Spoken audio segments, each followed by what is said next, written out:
আপনার পাকিস্তান সিরিজ আপনি দুই টিমের মধ্যে যদি কম্পেয়ার করতে পারি নাকি ইন্ডিয়ার সঙ্গে কিভাবে দেখেন আমরা পাকিস্তানে খুব ভালো ক্রিকেট খেলেছি, এটা আমার কাছে মনে হয় এটা পাস্ট হয়ে গেছে, বাট এখান থেকে আমরা কিছুটা কনফিডেন্স পেয়েছি। বাট হোমে যখন ইন্ডিয়ার সাথে খেলবো, India always better side.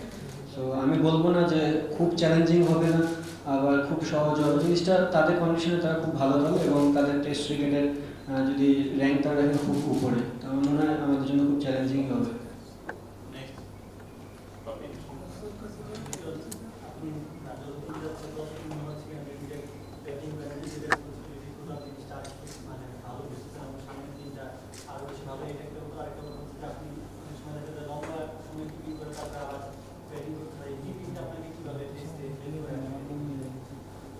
Keeping কোনো ব্যাটিংয়ের ক্ষেত্রে হেল্প করে না, কিপিং একটা পার্ট। যদি ফিল্ডিং করি, ফিল্ডিং যেভাবে করতে হয় কিপিং জিনিসটা সেম। আর আরেকটা কী বলতেন জানি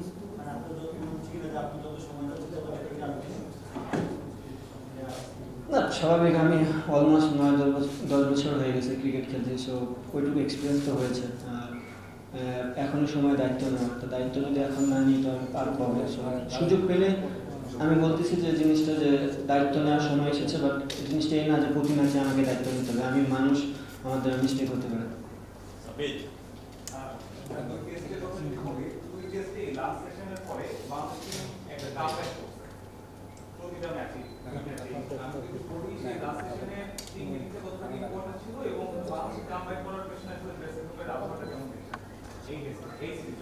আরেকবার একটু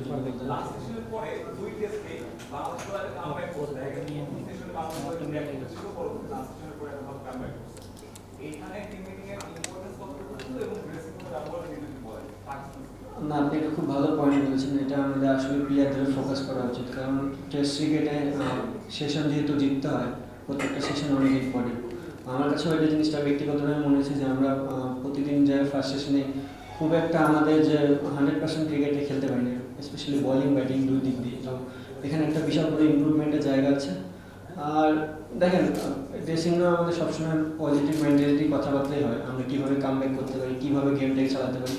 সো এটা তো সবসময় পজিটিভ ওয়েতেই কথাবার্তা হয়, বাট একটা জিনিস যেটা ভালো যে আমাদের ওখানে একটা ইমপ্রুভমেন্টের জায়গা আছে এবং আমরা চেষ্টা করবো ওই জিনিসটা ভালো করার।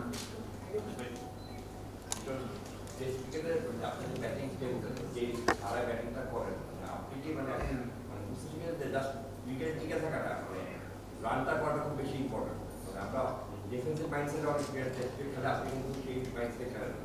মানে এটা আসলে মানে from batting point of view, এটা কি মানে আপনার টিমের কি একটা প্ল্যান থাকে, নাকি আপনি নিজেই একটা প্ল্যান যে আমি বোলিং অ্যাটাকটাকে করবো, মানে জাস্ট ডিমোরালাইজ করবো উইথ মাই শটস? আমি যে খুব অ্যাটাকিং ক্রিকেট খেলতে জিনিসটা তা না। আমার মনে হয় আমার কাছে যে বলটা মনে হয় স্কোরিং জন্য আমি ওটাকে স্কোর করার চেষ্টা করি। আর অবশ্যই এখন যে কোনো ফর্মেটে আপনি দেখবেন রানটা প্রাধান্য মানুষ বেশি দেয়। আপনি যদি লাস্ট গেমে চিন্তা করেন বা তার আগের গেমটাও চিন্তা করেন, আমরা একটা জায়গায় যাই কিন্তু রান করতে পারতেছিলাম না। সো আমি নামার পর বল আর রানা বলে খেলাতে কিন্তু একটা ফ্লো চলে আসে। আমার কাছে মনে হয় যখন আমি যে ধরনের ব্যাটিং করি, বিশেষ করে টেস্ট ক্রিকেটে, পুরো ওয়ার্ল্ডে সবাই অ্যাটাকিং মুভমেন্টে ক্রিকেটটাই খেলে।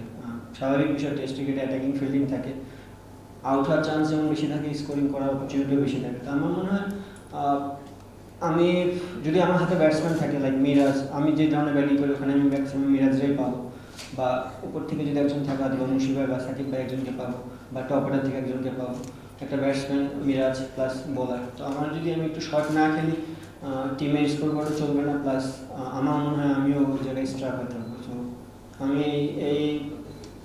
এইভাবেই খেলতে চাই আর কি। স্পেসিফিক করে যে 18 ওভারটা ছিল পাকিস্তান সিরিজে, মানে that was a very turning point. মানে ওভার একটা ছিল কিন্তু বাট পুরো বডি ল্যাঙ্গুয়েজ, মানে বাংলাদেশের ব্যাটসম্যান অন্য ব্যাটসম্যান ড্রেসিং করেছে, তারা বলছিল যে উই ক্যান চার্জ পাকিস্তান। মানে এটা কি একটা মাথা থেকে থাকে যে I will charge him in this over? না, আমার কাছে ওটা মনে হয় না। দেখেন, পাকিস্তানের গেমটা পুরোটাই অন্যরকম একটা গেম ছিল বিকজ অফ হিট। প্রচণ্ড গরম ছিল। আমি কিপিং করেছি, আমি জানি যে ওখানে ওই হিটে দিনের শেষের দিকে আসে কিপিং করা, প্লাস যারা পেস বোলার যাদের অলমোস্ট 15-16 ওভারের স্পেল হয়ে যায় বা 12 ওভারের স্পেল, তাদের জন্য আসে পরের স্পেলটাতে খুব মানে আছে না একটা যে দিনের ফার্স্টে এবং শেষের দিকে আসে।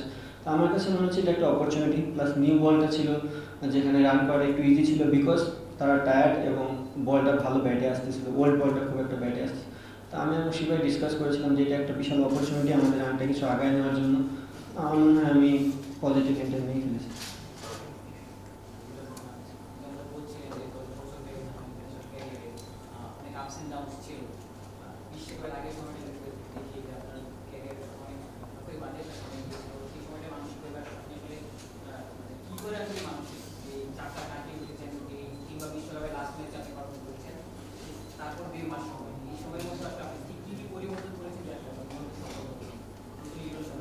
মানে আমি কি সঠিক অ্যান্সার দেবো না ভুল অ্যান্সার দেবো? যদি সঠিক অ্যান্সার দিই, আমি এখানে কোনো কিছু নিয়ে চিন্তাই করিনি। আমি আমাকে নিয়ে চিন্তা করেছি যে আমি কীভাবে পরিশ্রম করবো, কীভাবে বেটার করা যায়। হ্যাঁ, ভুল অ্যান্সার হচ্ছে সারাদিন রুমে বসে কাঁদতাম। এটা হচ্ছে মন রক্ষার থেকে, বাট এটা ফ্যাক্ট না।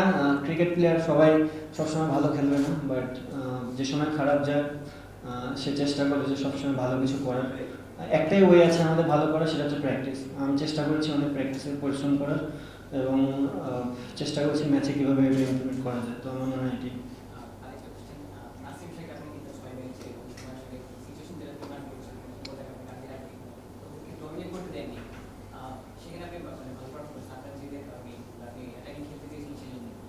ভারতে আপনার সিরাজের সাথে এর আগে একটা ইনসিডেন্ট ঘটেছিল, সেটাকে আপনার মাথায় আছে কিনা, কিংবা ওই রকম সিচুয়েশন হলে আপনি আসলে কিভাবে হ্যান্ডেল করবেন?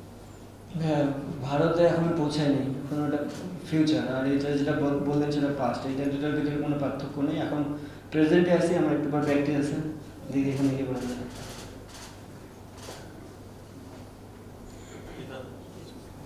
আপনি সাদা বলে ওপেনিং ব্যাটিং করে এবং টেস্টে 6 নম্বরে দুই জায়গায় চাপ থাকে, যে ওপেনিং এ রান তুলতে হয় সেখানে চাপ থাকে, এবং 6 নম্বরে আপনার পরে কিন্তু ব্যাটসম্যান আপনার চাপ থাকে। এই চাপটা সামাল দেওয়ার মতো মানসিক যেটা কিভাবে তৈরি করে? চাপ ভাইয়া সব জায়গায়, শুধু ওপেন করলেই চাপ আর ছয় খেললে চাপ না। আর ব্যাটসম্যান না, এটা ভুল কথা। আমার থেকে ভালো ব্যাটসম্যান নিচে আছে, মিরাজ। তো ব্যাটসম্যান আছে, আর চাপ না। আমার কাছে মনে হয় টেস্ট ক্রিকেটে এমন একটা খেলা, আপনার হাতে অনেক সময় আছে। সো আপনি যখনই ব্যাটিং করেন, আপনাকে জিরো থেকে স্টার্ট করে সারাদিন সময় আছে আপনার ইমপ্লিমেন্ট করার। তো আমার মনে হয় চাপ না।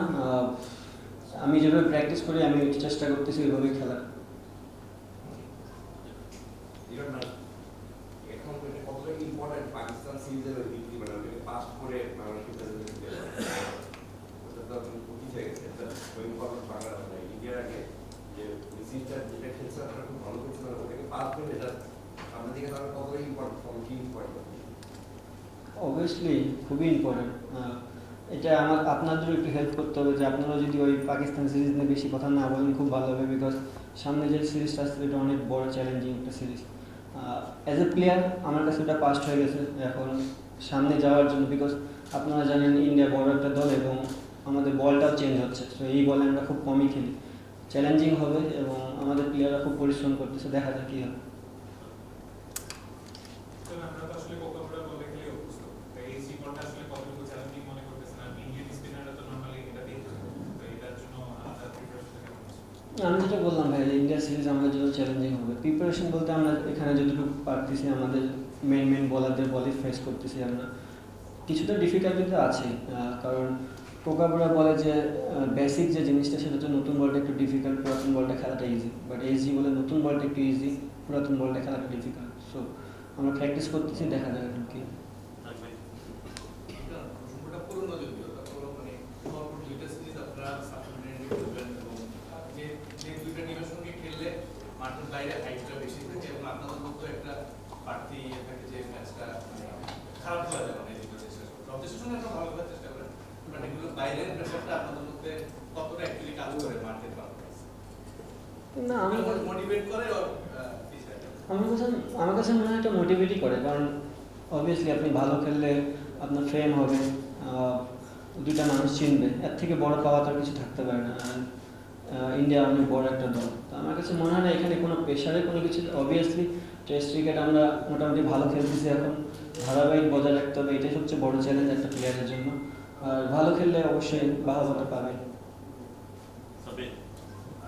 গতকালকে ইংল্যান্ড হেরে গেছে, আমাদের টেস্ট চ্যাম্পিয়নশিপ পয়েন্ট টেবিলে 4 নম্বর ছিল আর কি, মানে বেটার প্লেসে গেছে। আসলে বাংলাদেশ টিমের লক্ষ্য থাকে টেস্ট চ্যাম্পিয়নশিপ দিয়ে তার শুধুমাত্র সাথে সাউথ আফ্রিকা আছে টপ 2 তে শেষ করার একটা চিন্তা ভাবনা যদি অনেক বড় ব্রেক হয়ে যায় এই দায়িত্ব আমাদের কি রাইট নাও ইন্ডিয়ানে ভাবতেছি ভাইয়া।